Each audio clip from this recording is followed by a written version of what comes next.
A Bolsa Brasileira bateu 3 recordes consecutivos essa semana, com as expectativas concentradas na decisão de juros no Brasil, nos Estados Unidos, e com a alta do Ibovespa surge agora uma questão. A Bolsa deve continuar barata para os investidores? Quem responde essa pergunta para a gente agora é Pedro Ross, CEO da Referência Capital. Tudo bem? Muito bem-vindo, Pedro. Obrigada por conversar com a gente aqui. Olá, tudo bom? Muito obrigado pelo convite. Bem-vindo. Gostaria muito de ouvir a percepção de vocês diante aí desses recordes que foram renovados consequentemente aí ao longo dessa semana. Conta pra gente, Pedro. Bom, analisando o preço, né, da bolsa frente a outros países do mundo, a bolsa ainda continua barata de fato, mas se nós formos olhar ali para uma Selic de 15% ao ano, ela não está tão barata assim. Então, se a gente for olhar assim, né, a bolsa está precificando no PL em 10 vezes, enquanto nos Estados Unidos está muito maior. Isso significa que a bolsa está barata, mas nós temos uma Selic a 15 que atrapalha um pouco ali o crescimento dela. Aproveito inclusive para te perguntar qual a expectativa aí olhando para essa próxima semana, levando em consideração o que a gente viu nessa última semana. E se a gente for relembrar aí um mês praticamente para trás, a gente estava com o Ibovespa voltando já na casa dos 131, 132 mil pontos, e aí ele conseguiu se recuperar aí ao longo aí das últimas semanas.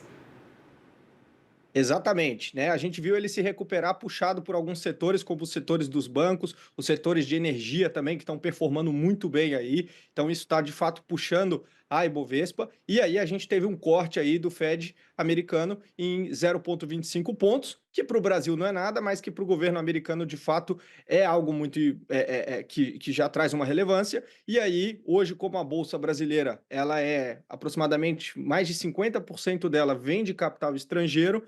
Então, quando os Estados Unidos diminuem os juros, ele para de ficar tão atrativo e a gente vê uma migração de capital para países emergentes como o Brasil. Então, a gente vê também que essa alta da bolsa com certeza vai estar relacionada ali nos próximos dias com essa diminuição dos juros americanos. Perfeito. Queria entender um pouco mais também com relação ao desempenho do Ibovespa a partir do resultado que a gente teve aqui da taxa de juros, o quanto que isso impactou também esse resultado que a gente está acompanhando agora.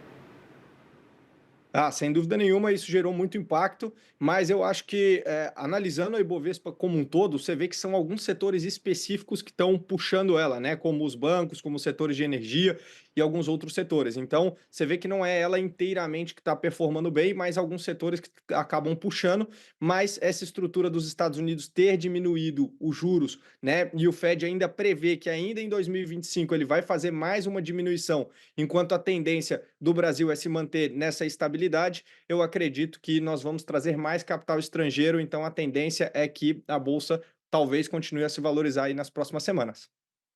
A gente pode pensar, talvez, aí em uma bolsa chegando aí nos 150 mil pontos ainda nesse ano aqui de 2025, ou eu estou sendo muito otimista?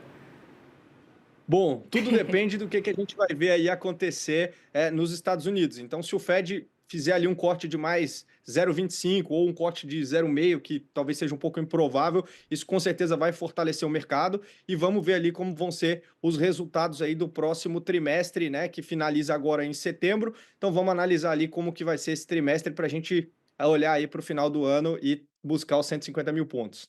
Perfeito. Queria até entender quais são os setores que, na sua avaliação, tendem a se destacar agora nesse restinho de ano, olhando para esse cenário aí desse último trimestre também, levando em consideração esse cenário de juros altos, né, em 15% e, por enquanto, sem perspectiva de queda.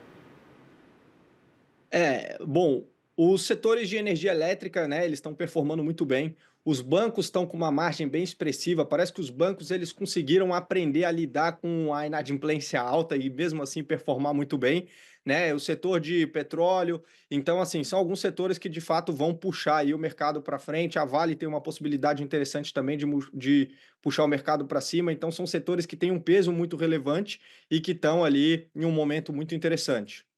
Perfeito.